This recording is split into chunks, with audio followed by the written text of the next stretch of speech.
ओम साई राम। श्री साई सच्चरित्र अध्याय 38।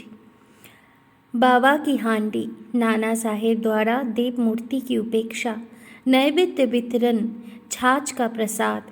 गत अध्याय में चावड़ी के समारोह का वर्णन किया गया है। अब इस अध्याय में बाबा की हंडी तथा कुछ अन्य विषयों का वर्णन होगा। प्रस्तावना। हे सद्गुरु साई, तुम धन्य हो, हम तुम्हें नमन करते हैं। तुमने विश्व को सुख पहुँचाया और भक्तों का कल्याण किया। तुम उदर हृदय हो जो भक्तगण तुम्हारे अभय चरण कमल में अपने को समर्पित कर देते हैं। तुम उनकी सदैव रक्षा एवं उद्धार किया करते हो। भक्तों के कल्याण और परित्राण के निमित्त ही तुम अवतार लेते हो। ब्रह्म के सच्चे में शुद्ध आत्मा रूपी द्रव्य डाला गया और उसमें से ढलकर जो मूर्ति निकली वही संतों के संत श्री साई बाबा है। साई संग ही आत्माराम और चिर आनंद धाम है। इस जीवन के समस्त कार्यों को नश्वर जानकर उन्होंने भक्तों को निष्काम और मुक्त किया। बाबा की हंडी। मानव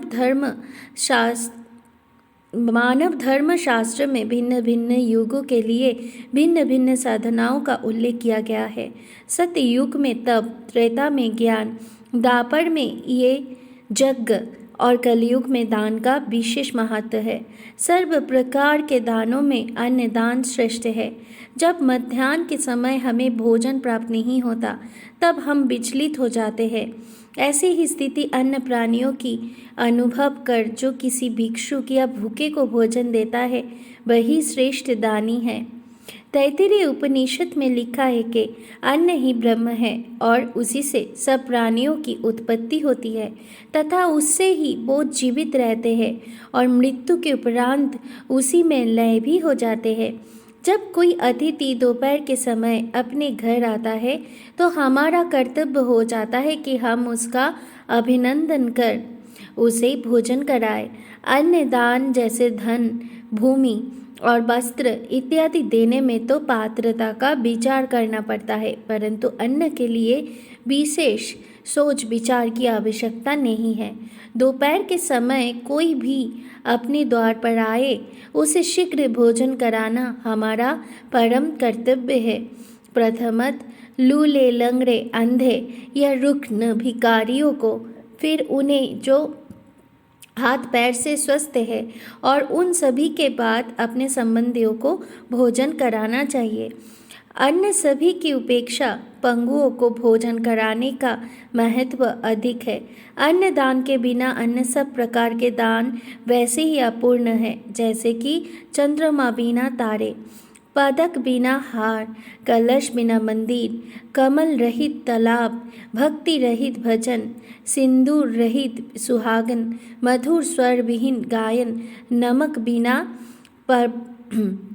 भगवान।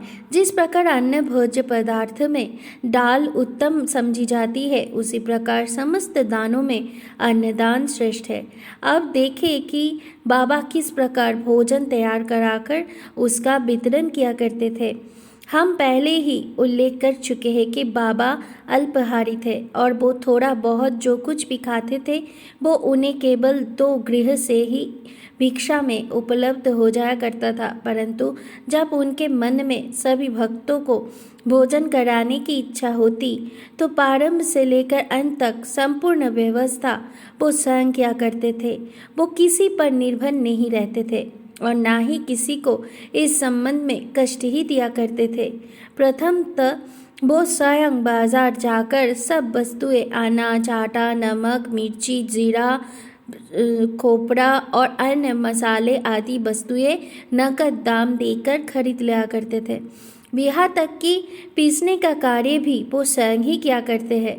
मस्जिद के आंगन में ही एक भट्टी बनाकर उसमें अग्नि प्रज्वलित करके हंडी के ठीक नाप से पानी भर देते थे। हंडी 2 प्रकार की थी, एक छोटी और दूसरी बड़ी।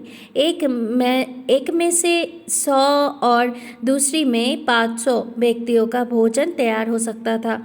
कभी वो मीठे चावल बनाते और कभी मांस मिश्रित चावल जिसे पुलाव बनाते थे। कभी कभी दाल और मुटकुले भी बना लेते थे। पत्थर की सील पर महीन मसाला पीसकर हांडी में डाल देते थे। भोजन रुचिकर बने इसका वो भरसक प्रयत्न किया करते थे।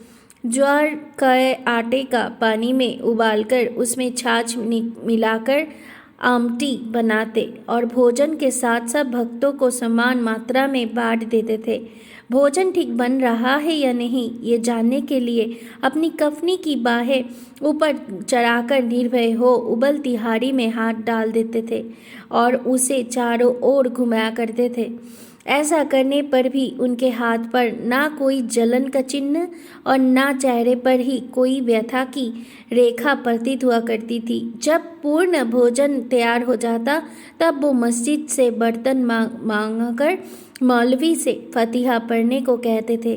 फिर वो मालसापति तथा तात्या पाटिल के प्रसाद का भाग पृथक रखकर शेष भोजन गरीब और अनाथ लोगों को खिलाकर उन्हें तृप्त करते थे। सचमुच वो लोग धन्य थे। कितने भाग्यशाली थे वो जिन्हें बाबा के हाथ का बना और परोसा हुआ भोजन खाने को प्राप्त हुआ। यह कोई ये शंका कर सकता है कि क्या वो शाकाहारी और मांसाहारी भोज्य पदार्थों का प्रसाद सभी को बांटा करते थे? इसका उत्तर बिल्कुल सीधा और सरल है। जो लोग मांसाहारी थे उन्हें हंडी में से दिया जाता था तथा शाकाहारियों को उसका स्पर्श तक न होने देते थे। न कभी उन्होंने किसी को मांसाहार का प्रोत्साहन नहीं दिया और न ही उनकी आंतरिक इच्छा थी कि इसे किसी को सेवन की आदत लग जाए। ये एक अति पुरातन अनुभव नियम है कि जब गुरुदेव प्रसाद वितरण कर रहे हो तभी यदि शिष्य उसके ग्रहण करने में शंकित हो जाए तो उसका अधपतन हो जाता है। यह अनुभव करने के लिए कि शिष्यगण इस नियम का किस अंश तक पालन करते हैं वो कभी कभी परीक्षा भी लिया करते थे। उदाहरणतः एक एकादशी के दिन उन्होंने दादा केलकर को कुछ रुपए देकर कुछ मांस खरीद लाने के लिए कहा। दादा केलकर पूरे कर्मकांडी थे और प्राय सभी नियमों को जीवन में पालन किया करते थे। उनकी ये दृढ़ भावना थी कि द्रव्य, अन्न और वस्त्र इत्यादि गुरु को भेंट करना पर्याप्त नहीं है, केवल उनकी आज्ञा ही शीघ्र कार्यान्वित करने से ही वो प्रसन्न हो जाते हैं। ये उनकी दक्षिणा है। दादा शीघ्र कपड़े पहनकर एक थैला लेकर बाजार जाने के लिए उद्यत हो गए। तब बाबा ने उन्हें लौटा लिया और कहा कि तुम ना जाओ, अन्य किसी को भेज दो। दादा ने अपने नौकर पांडु को इस कार्य के निमित्त भेजा। उसको जाते देखकर बाबा ने उसे भी वापस बुलाने को कहकर ये कार्यक्रम स्थगित कर दिया। ऐसे ही एक अन्य अवसर पर उन्होंने दादा से कहा कि देखो तो नमकीन पुलाव कैसा पका है। दादा ने यूं ही मुख देखी कह दिया कि अच्छा है। तब वो कहने लगे कि तुमने ना अपनी आंखों से ही देखा और ना जीवा से स्वाद लिया, फिर तुमने ये कैसे कह दिया कि उत्तम बना है? थोड़ा ढक्कन हटाकर तो देखो। बाबा ने दादा की बाह पकड़ी और बलपूर्वक बर्तन में डालकर बोले, थोड़ा सा इसमें से निकालो और अपना कट्टरपन छोड़कर चख कर देखो। जब माँ का सच्चा प्रेम बच्चे पर उमड़ आता है तब माँ उसे चिमटी भरती है, परंतु उसका चिल्लाना या रोना देखकर वो उसे अपने हृदय से लगा लेती है। इसी प्रकार बाबा ने स्वतिक मातृ प्रेम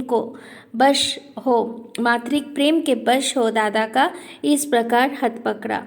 यथार्थ में कोई भी संत या गुरु कभी भी अपने कर्मकांडी शिष्य को वर्जित भोज्य के लिए आग्रह करके अपनी अपकीर्ति कराना पसंद न करेगा। इस प्रकार ये हंडी का कार्यक्रम सन 1910 तक चला और फिर स्थगित हो गया। जैसा पूर्व में उल्लेख किया जा चुका है, दासगणों ने अपने कीर्तन द्वारा समस्त मुंबई प्रांतों में बाबा की अधिक कीर्ति फैलाई। फलतः इस प्रांत से लोगों के झुंड शिरडी को आने लगे और थोड़े ही दिनों में शिरडी पवित्र तीर्थ क्षेत्र बन गया। भक्तगण बाबा को नैवेद्य अर्पित करने के लिए नाना प्रकार के स्वादिष्ट पदार्थ लाते थे, जो इतनी अधिक मात्रा में एकत्र हो जाता था कि फकीरों और भिखारियों को संतोषपूर्वक भोजन कराने के पर भी बच जाता था। नैवेद्य वितरण करने की विधि का वर्णन करने से पूर्व हम नाना साहेब चादोरकर की उस कथा का वर्णन करेंगे, जो स्थानीय देवी देवताओं और मूर्तियों के प्रति बाबा की सम्मान भावना की द्योतक है। नाना साहेब द्वारा देश मूर्ति की उपेक्षा। कुछ व्यक्ति अपनी कल्पना के अनुसार बाबा को ब्राह्मण तथा कुछ नियामन समझते थे, परंतु वास्तव में उनकी कोई जाति न थी। उनकी और ईश्वर की केवल एक ही जाति थी। कोई भी निश्चय पूर्वक ये नहीं जानता था कि वो किस कुल में जन्मे और उनकी माता पिता कौन थे। फिर उन्हें हिंदू या यवन कैसे घोषित किया जा सकता है? यदि वो यवन होते तो मस्जिद में सदैव धुनी और तुलसी वृंदावन ही क्यों लगाते और शंख घंटे तथा अन्य संगीत वाद्यों को क्यों बजने देते? हिंदुओं की विविध प्रकार की पूजाओं को क्यों स्वीकार करते? यदि सचमुच वो यवन होते तो उनके कान क्यों छीदे होते तथा वो हिंदू मंदिरों का स्वयं जीर्णोद्धार क्यों करवाते? उन्होंने हिंदुओं की मूर्तियों तथा देवी देवताओं की जरा सा भी उपेक्षा भी कभी सहन नहीं की। जाति न पूछो साधु की, पूछ लीजियो ज्ञान। मोल करो तलवार का, परी रहें दो म्यान। जाति पाति पूछ नहीं कोई, हरि को भजे सो हरि का होई। एक बार नाना साहेब चादोरकर अपने साली के पति श्री बीनी बले के साथ शिरडी आए। जब वो मस्जिद में पहुंचे, बाबा वार्तालाप करते हुए अनायास ही क्रोधित होकर कहने लगा कि तुम दीर्घ काल से मेरी सानिध्य में हो, फिर भी ऐसा आचरण क्यों करते हो? नाना साहेब प्रथमतः इन शब्दों का कुछ भी अर्थ ना समझ सके। अंत उन्होंने अपना अपराध समझाने की प्रार्थना की। प्रत्युत्तर में उन्होंने कहा कि तुम कब कपड़गांव आए और फिर वहाँ से कैसे शिरडी आ पहुँचे? तब नाना साहेब को अपनी भूल तुरंत ही ज्ञात हो गई। उनका ये नियम था कि शिरडी आने से पूर्व वो कोपरगांव में गोदावरी के तट पर स्थित श्री दत्त का पूजन किया करते थे, परंतु रिश्तेदार की दत्त उपासक होने पर भी इस बार विलंब होने के भय से उन्होंने उनको भी दत्त मंदिर में जाने से हतोत्साहित किया और वो दोनों सीधे शिरडी चले आए थे। अपना दोष स्वीकार कर उन्होंने कहा कि गोदावरी में स्नान करते समय पैर में एक बड़ा कांटा चुभ जाने के कारण अधिक कष्ट हो गया था। बाबा ने कहा कि ये तो बहुत छोटा सा दंड था और उन्हें भविष्य में इस ऐसी आचरण के लिए सदैव सावधान रहने की चेतावनी दी। नैवेद्य वितरण। अब हम नैवेद्य वितरण का वर्णन करेंगे। आरती समाप्त होने पर बाबा से आशीर्वाद तथा उदी प्राप्त कर जब भक्तगण अपने अपने घर चले जाते, तब बाबा पर्दे के भीतर प्रवेश कर निम्बर के सहारे पीठ देकर भोजन के लिए आसन ग्रहण करते थे। भक्तों की दो पंक्तियों उनके समीप बैठा करते थे। भक्तगण नाना प्रकार के नैवेद्य, पूरी, मंडी, पेड़ा, बर्फी, बासुंदी, उपमा, साजा, अम्बे मोहर इत्यादि थाली में सजा कर लाते और जब तक वो नैवेद्य स्वीकार न कर लेते, तब तक भक्तगण बाहरी प्रतीक्षा किया करते थे। समस्त नैवेद्य एकत्रित कर दिया जाता, तब वो स्वयं ही भगवान को नैवेद्य अर्पण कर स्वयं ग्रहण करते थे।